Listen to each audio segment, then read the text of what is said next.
What's going on, people? It's Glendon, and this is the first real nitty gritty session of HustleNomics, making money in the new economy. I want to really set your expectations the best way that I know how. HustleNomics is going to be something totally apart from Hustler University. Hustler University is more of a buy products low, sell them high type deal. This is different. HustleNomics will not even talk about resale. HustleNomics will be about what's considered the disruptive economy. We live in a time of unbridled opportunity, but people don't see it because they're not looking for it. It's very comfortable to go to a garage sale, to go to a storage auction unit, to go to a thrift store and find something really cheap that has market value that you can extract a profit. That's fun. I know. I did it for a decade. But the future holds greater economic freedom and more money than resale. This is what's going to happen to resale in the next 5 to 10 years. It's going to take a serious hit, especially if you're sourcing your inventory from thrift stores. The next hit is people are going to become smarter about what they leave in storage. The show came on, people know about storage auctions. There are going to be people who are going to make moves where you're not going to get the things you used to get out of the units, because I've looked at what's happened and I've talked to a few of my friends locally, and someone said in a year they haven't gotten any guns. I was getting guns every month. So that is kind of one of the things that's happening. You're just not going to really see the yield that you used to see there before. Which brings me to HustleNomics. HustleNomics is based on what I've done since 2009. I was fully entrenched in the old economy. Then I became part of the second economy, resale. And now I'm in the disruptive economy. I've been making a living selling information. That's the new economy. It's about knowledge workers. It's about what you can do, what you can create, what you can build, what you can bring to your fellow man. This is going to be huge. This is where the opportunity is going to be.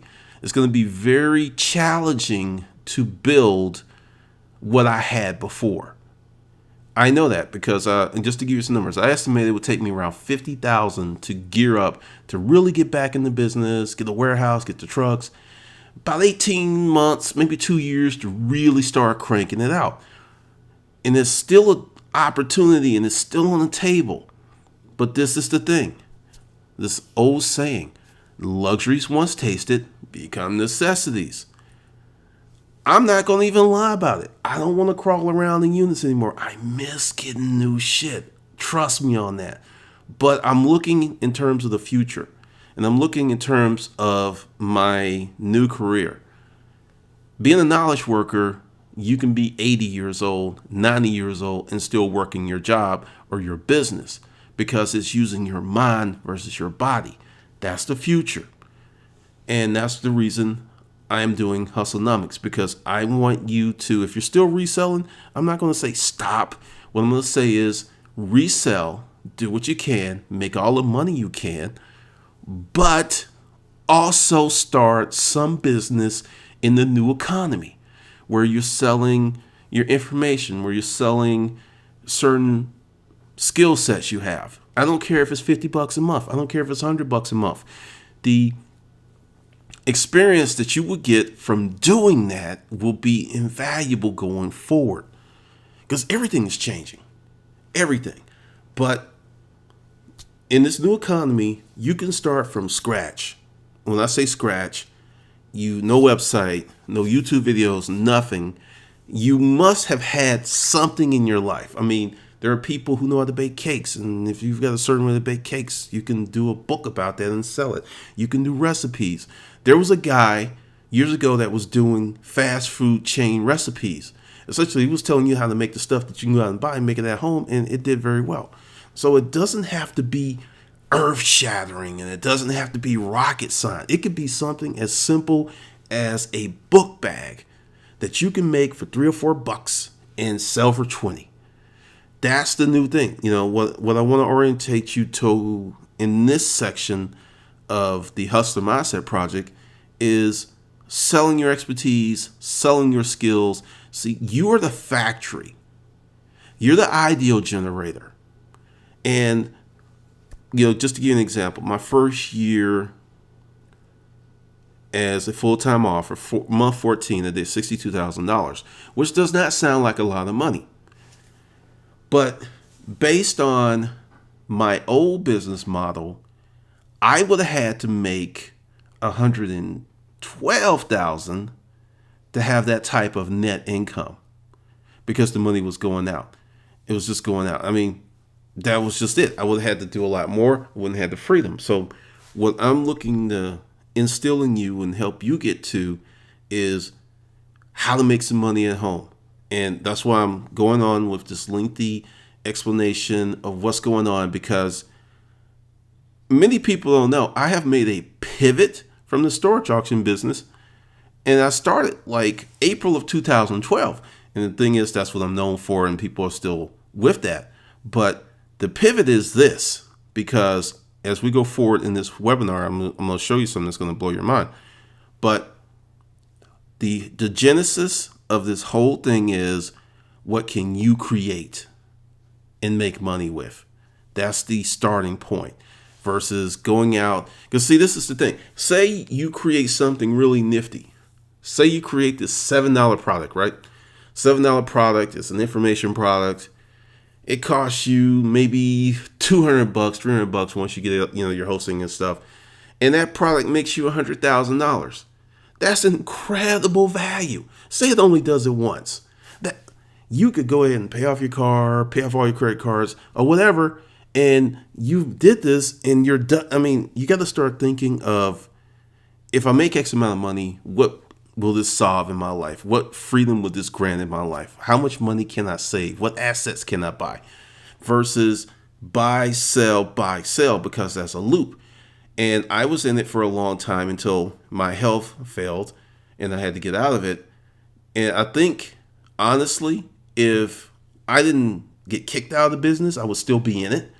And I don't think I would have really ever discovered this, because once you learn how to make money from your knowledge base, it's addictive. It's very, very addictive. And it's fun, and it's cleaner, and it gives you freedom. Because I see a lot of women doing the HustleNomics things more so than men, because women would want a situation where they can make, $30,000, $50,000 a year and work from home.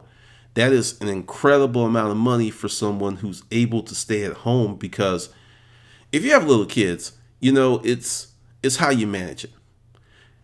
Because, they have needs and there's these things going on, and, you're raising a person, and there's a lot of grooming and education. There's a lot of things that go into that. So if you can make $50,000 a year and stay at home, you save a lot of money, because daycare is, I haven't looked, I've heard a few people talk about it, but it could be anywhere from $800 a month up to $1,600 a month. Let's go with the $800. Well, let's splice it down the middle. Let's say $1,200. That's $14,000 a year daycare. If you're making $50,000, if you have a $50,000 a year job and you're paying $14,000 for daycare, you're paying 14, 15 grand for taxes. Okay, that's 30 grand out to 50. So you're only bringing home maybe 20. Oh, there's gas, there's lunches, there's business wardrobe. There's a lot of other things that actually go into it. So you might really net out at bringing home 15 G's. So if you could create a business at home that makes you 15 to 20 G's, you are way ahead of the curve, because you don't have the outgo, your kids are with you, and you're still making money. I've said this before, and if you haven't watched the YouTube videos, I'm going to say it right now. Be a part of change or a victim of change. Those are your two choices. There are people, and what I'm going to share with you toward the end of this webinar is all over the internet, and there are people making money with it, And there's still a huge group of people in the United States of America that don't even know about this company. Have no clue. I went out the other day and I asked like 10 people, have you heard of Airbnb? And they're like, what? What are you talking about? 10 random strangers like, hey, excuse me, have you ever heard of Airbnb? And I was like, no, I'm not trying to sell you anything. I'm just asking the question because I'm doing this webinar and I just want, some real life experience. 10 people and no one knew about it. 10 in a row. Maybe it was the area I was in. But you have to be a part of this change because this stuff is coming down so quick. And there are things that can really do a lot to help your business. Because I'll give you an example of a new company, Ribbon. I use them to sell audiobooks. They just came into existence like November. And it's what's called remote shopping cart technology, which means you take a link and you can put that link anywhere. You can put it on a blog post. You can put it on Facebook. You can put it on Twitter. And if someone likes what you're saying, they click on the link and they go immediately to the shopping cart because there have been numerous studies that show that if there's any friction between the buying and completion of purchase, you can lose people. The shopping cart abandonment rate is high. If someone's like, yeah, I'm getting ready to buy this, phone rings, or the boss calls them. So as you want to be able for your customers to buy your stuff as quick as possible because so many things can happen. But this change is not bad. I think it's great because I can't think of any time in history when a person who dropped out of college started a completely new occupation in terms of writing and made a livable wage in 14 months. All of my other businesses, it took time, it took years. If you borrow money, you have to pay it back. And it's just like, it's not like that. You can start businesses for very little. Once like the $100 Startup. That's a great book. Get it. The $100 Startup talks about these things. Now, as you know, I have helped people, been a consultant. People want me to be a coach, but I'm mostly business consulting because I haven't gotten to a life coaching thing yet. And the Airbnb thing came about because someone who saw one of my videos on YouTube said, look, I like you. I want to buy a consulting session. I really don't want to do storage auctions and I really don't want to mess with Craigslist, but I need to make some money. And you're always talking about the new economy and these things. And so they bought the consulting session. It was $150 at the time. My rate's now is $300.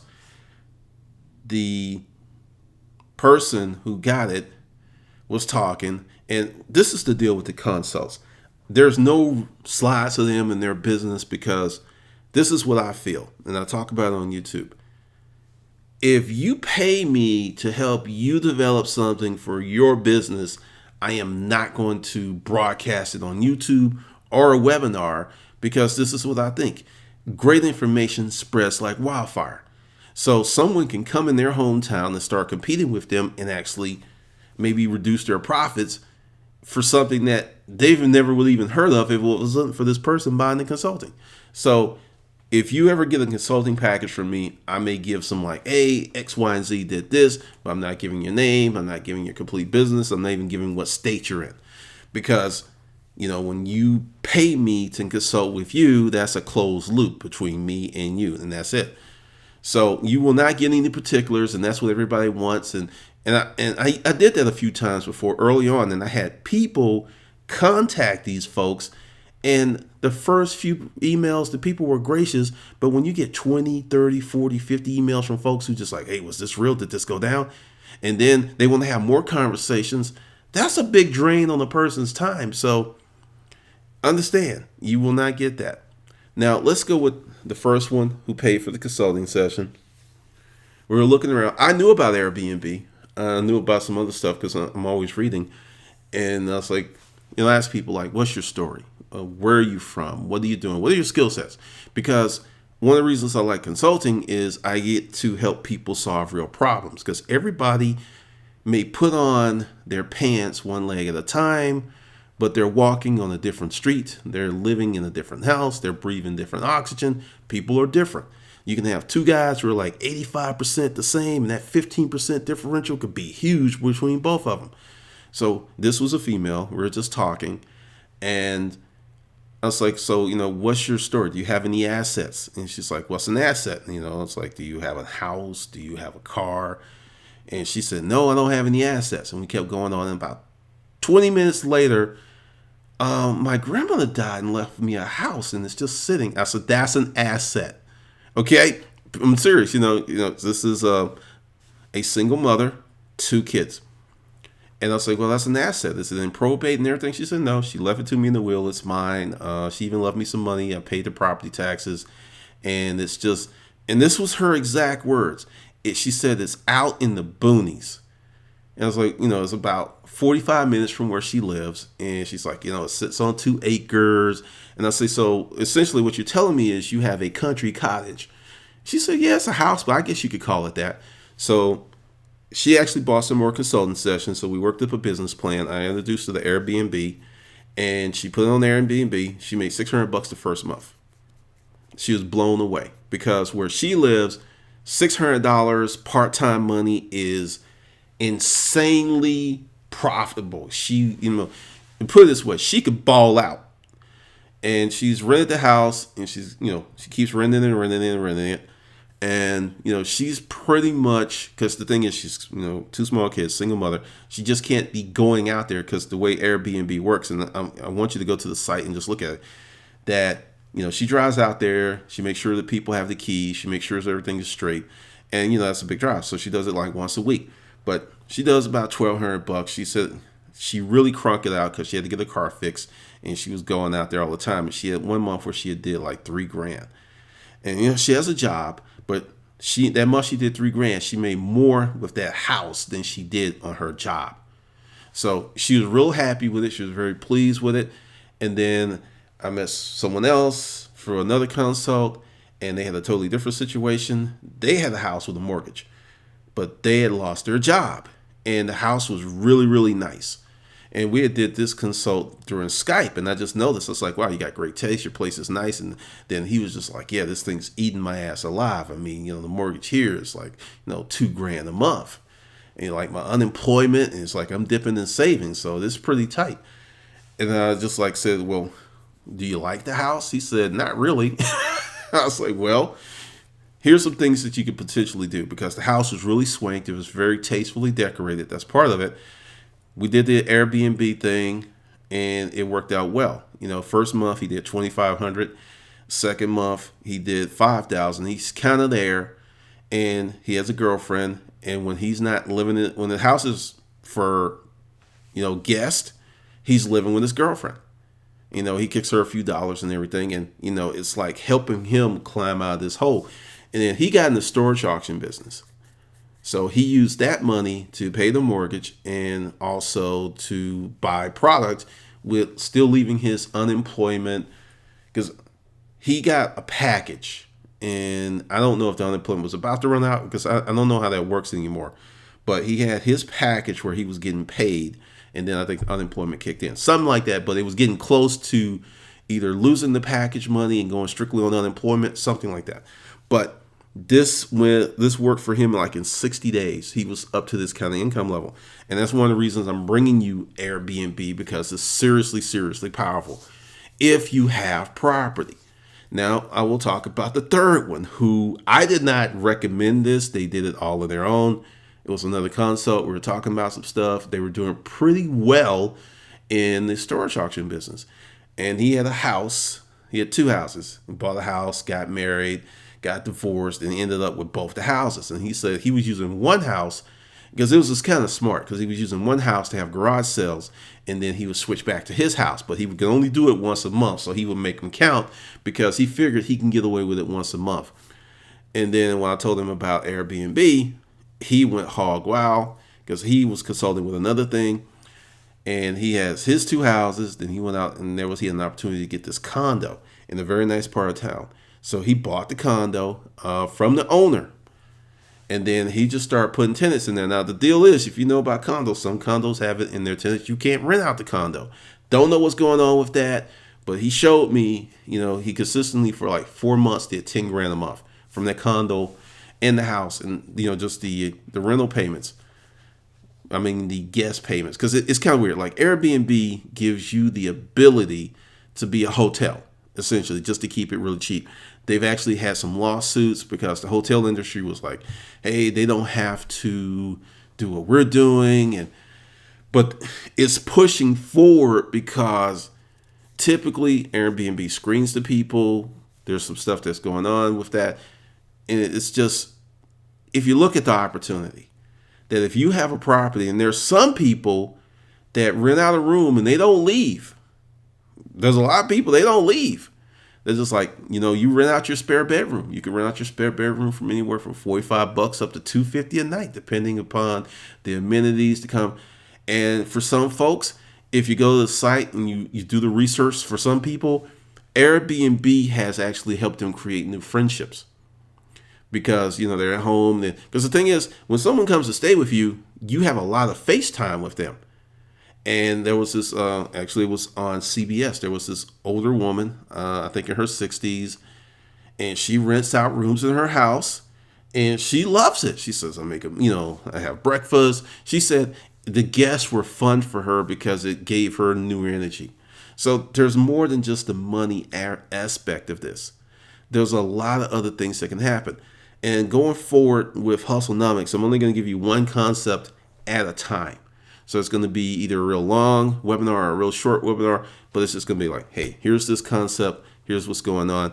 And just to give you some ideas, this is their website. And I just say, go in there and play around. Just Google places you want to go. And the thing is, Airbnb is worldwide. It's international. You may be able to go in there and find someplace you want to stay for vacation. Because, I've actually stayed, when I went to my webinar last year, not my webinar, to my seminar last year, I actually used Airbnb. I did not do the hotel thing. And this person was super nice, really, really cool. It was really cool. They actually took me to the hotel for my conference deal. So I thought that was, because the thing is, they promote that you actually talk to the host. It's like, and also that's a good thing because personality wise, you get like, if they're going to stay there, you need to know a little bit about their personality. But this is the disruptive economy. This is the kind of stuff that's coming that you can make money. So if you already have a house, and I've looked on the site, it looks like there are some people who are renting out rooms in apartments. More than likely, that's pretty much against, I think, every lease agreement of any apartment complex. But, it's from a hustler mindset standpoint, if they don't catch you, and it's one of those things that it's against the rules. And as long as nothing bad happens, more than likely nothing bad's going to happen to you. But if something funky happens, who knows? So I would say to that, be careful. Like I said, the person who bought the condo that was doing stuff, I didn't advise them that, because let's just really break it down. There's a lot of ways to skin a cat, but as a consultant, I am not going to tell you to break the law. I'm not going to tell you to break any lease agreements or anything. That's on you. I'm going to say don't do it, but if you do it, once again, that's on you. Then there's another slide from the website. Really funky, and I'm showing you these slides because for those of you who kind of I've actually had that sofa, that little settee, I've had that. That's an awesome piece. You could take furniture from a unit or a garage sale and make your place super funky and charge more for the charm and the ambience. See, that's why I'm showing these pictures, because part of being in the resale business is you get access to certain things and you can hook a place up because people are looking for funky and crazy and over the top. And this is in another country. This is a beach house. It's cut out, but that goes for like $250 a night. I mean, just think about it. If you go somewhere just to stay there on maybe a night or two, think of the pictures you're going to get. Think of the experience. And that's one of the other things about this disruptive economy. Say I wanted to go there, right? And I did a video shoot at that location. Guess what? The whole thing becomes a write-off. That's the hustler mindset. That's HustleNomics. You can't just look at your opportunities from a linear perspective. You have to think of your opportunity as a pinwheel. There's the hub, that's the main opportunity, and then which way and how many spokes can your opportunity have in terms of either saving you money, being advantageous for your taxes, because when you start looking at it from that standpoint, you could do something and say it only makes you $50, but then on the tax deal it saves you $600. That's a positive. That's $550 differential in your favor. That's huge, and that's one of the things that we're going to talk about in HustleNomics. A lot of really creative ways to do things, and I'm just going to give you case studies, and I'm also putting myself in the laboratory. It's taken me a minute to put this first session together because I thought about it, and I thought about it, and I thought about it, and it's like, okay, I want to go in a certain direction because I really, really believe in this, because this is what I am doing to make a living, this type of stuff. So just to give you a heads up, we're going to talk about resale and other ways to make money with resale, because I started Resaleology to pretty much pay for my new vehicle and also to continue to be able to get the really neat and funky stuff I like. So the income goal for that is there, but I'm not trying to make $1 million from that company. If it happens through natural occurrences or something grand, cool. I'm not going to kick those shoes from under my bed. But part of my new deal is I'm trying to get up to 10 income streams. Let's just, lay them out. Kindle is 1, Create Space is 2, YouTube is 3, Resaleology is 4, the Hustler Mindset Project is 5, consulting is 6, and there's some other stuff I have going on. But really, 5 or 6. I'm looking for 4 more, because it's like your stock portfolio. It's like your IRA. If you're well diverse, you have good diversity, not just diverse to be diverse, but diversity that makes sense and everything relates well. It's a much stronger animal in that race of survival. So just like you, I'm not just saying, hey, go out there and do this. I am looking to create. I'm doing this thing with a friend where I'm teaching them how to do YouTube and podcasts. But all of this stuff must work in concert. It must be like, if I do the video thing, it will be 1 or 2 a month. It wouldn't be like every day I'm out there knocking on door. No, it would be in the consequence of me and my other businesses. I come across this new business. It's not like I'm going out of my way for it. It's coming to me. And that's one of the things that happens when you're in action, because this deal with my friend, I didn't ask. She asked me. And I figured out there would be other people. So once I get her thing going on, and dealing with her is probably going to be another income stream because of her business model. And the whole deal is, this stuff is not going to take me tons and tons of time, because I want to put more time towards writing. That's the big thing. I want to get back to where I was this time. I was really just a beast, 3,000 to 5,000 words a day. And I've got so many ideas and so many things, and I want to put out some more, probably 6 audio books before the end of the year. So a lot of stuff is going on, and it's exciting. It's crazy exciting, because I wake up. Sometimes I can't sleep at night thinking about all the ideas and the things that are going on. And I want you to have that level of excitement, because there are people out there who are despondent, who are unhappy, because they don't think there's no opportunity for them, but they're not looking. They're looking at old established ways. Many people, and I have a friend right now, I think he's taking this test today, and you cannot point to these people that there's another way. They are going to go the traditional way because there's a lot of comfort there. And if you go the traditional way, it doesn't work out, okay, at least you tried. But when you do something radical, or this one girl I used to date, do a WAS. I was like, what's a WAS? A wild ass scheme. And then people are looking at you and I told you shouldn't have did that. You should have failed the traditional way. There's nothing wrong with failing the newfangled way. In my mind, failure is failure, but people don't look at it like that. So this is the first session. It's going to be more. It's going to be some more Hustling University. It's going to be a lot more stuff, and it's going to be come as you may. And I may have 1 or 2 big webinars per month. I'm still debating that because a lot of people, I think, like the cafeteria method of there it is, get it when you want it, at your own time and at your own pace. That seems to be working for a lot of people, and we will continue with that. Okay, well, this is Glendon, and I will see you on the good side.